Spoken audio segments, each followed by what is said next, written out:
some churchgoers feel threatened by merely associating with someone who denies the doctrine of eternal torment.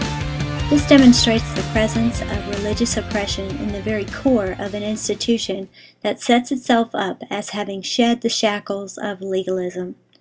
David Talbot of Technology Review, a magazine published by MIT, says, "At a time when worldwide internet access and social networking technologies are surging, open-source web anonymity systems are becoming more and more important to bloggers and other users living under repressive regimes.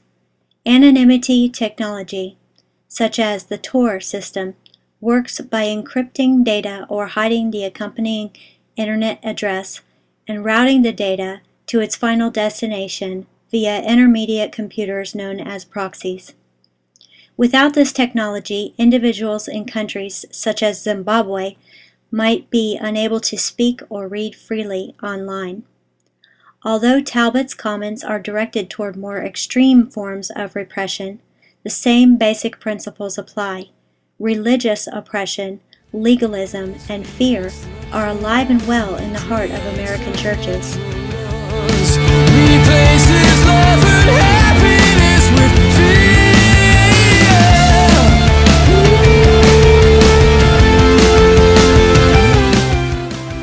Excerpt from blog, July 9th, 2009. I met with my pastor at his request. He asked me to step down from singing at church because there are some people in the congregation who feel they cannot worship God when they see me on the stage because all they think about is my blogs. The reasons he offered are that his actions are a protective measure for those people. He said that some people may view my making this public as being divisive. That is not my intention. If I kept this to myself, it would eventually come out anyway, unless I lied or sugarcoated the situation. And anyone who knows me knows that is not who God created me to be. I am cooperating as much as I am allowed to cooperate. If this bothers anyone, my advice is to just give it to God. God is the only one who really understands why people do what they do or feel how they feel. He is perfectly capable of dealing with this and any other matter. It is what it is. I'm not going to make a big stink about it, so why should anyone else? Love God, love others. If we just keep on doing that, we'll be just fine. Can you take? How many lives will you create? How much longer till you break?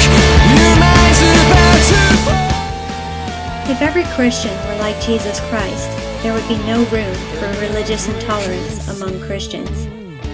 The only people Jesus had no tolerance for were those who practiced religious intolerance. See Matthew 23 in any translation. If a church had every resource, a multi-million-dollar set of buildings on a big plot of land, a talented band, a preacher who is a gifted speaker and natural leader, a huge staff, programs for every age group, a committed congregation, etc., one would expect it to be instrumental in helping people become like Jesus Christ. Willow Creek Community Church, a church that meets and exceeds the above-mentioned criteria, set out to measure the degree to which they were succeeding. The following information is taken directly from their website. Reveal is more than just a book or survey. It's a discipleship framework validated through a growing database of 280,000 congregants in more than 1,200 churches, combined with a disciplined, continuous system to measure it, understand it, take action, and monitor your progress over time.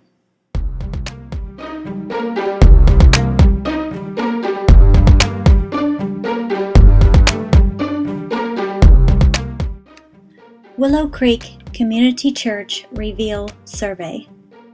When we began our research in 2004, we thought we would find a direct link between church activities and spiritual growth. We thought our most mature, sold-out Christ followers would also be the most involved in church activities, attending services, participating in small groups, volunteering, etc.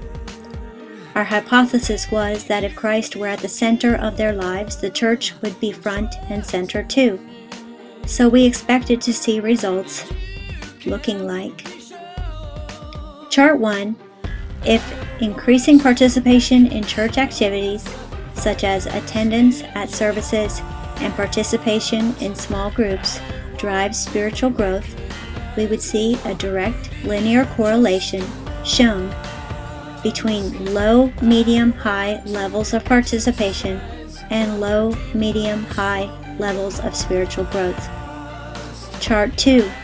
The research showed some increase in spiritual behaviors as participation in church activity increases, but very little correlation between low, medium, high levels of participation and increasing love for God, love for people. We found that those who were the most active in church did not necessarily report higher levels of spiritual attitudes, love for God and others, and spiritual behaviors, evangelism, tithing, etc., than those who were less active. You are the one I want to reconcile the violence in your heart. I want to recognize your beauty's not just a mask.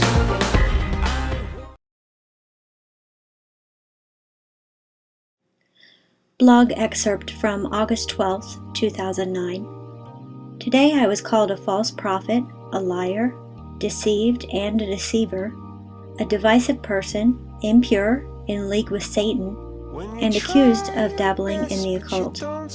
I was told not to hug or talk to this person unless I was ready to ask for help out of this deception I've been swept up in.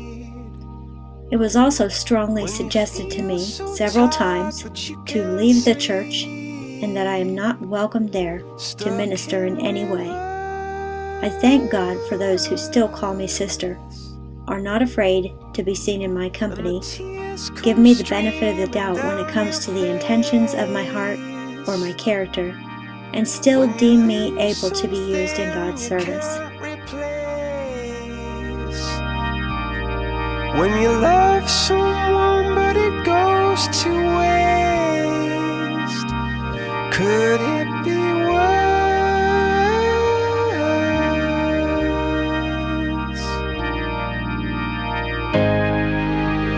Lights will guide you home. Excerpt from blog, August 16th, 2009. I had an awesome phone conversation with a couple from Missouri who I have never met the other night. It was a very well-timed call, as I had been chewed up and spit out by Satan earlier that day. Well, actually it was Wednesday last week, that's what I was told. First, I spoke with Michelle for over an hour, and then I spoke with her husband, Gary, for over an hour. It was such an incredible, stirring, encouraging, celebratory conversation. They told me about people like Tim and me who have been coming out of the woodwork over the last decade, connecting with each other online. Fielding these calls and emails has become a regular activity for them. Believers with magnificent hope are creating websites, finding each other on forums, and getting more vocal. But these same people, all across the United States, are systematically shut up and or put out of churches. Pastors are losing their jobs, churches are splitting, and home churches are popping up all over the place. All because God is doing something new, but something old, and the institution of church is afraid of what God is doing.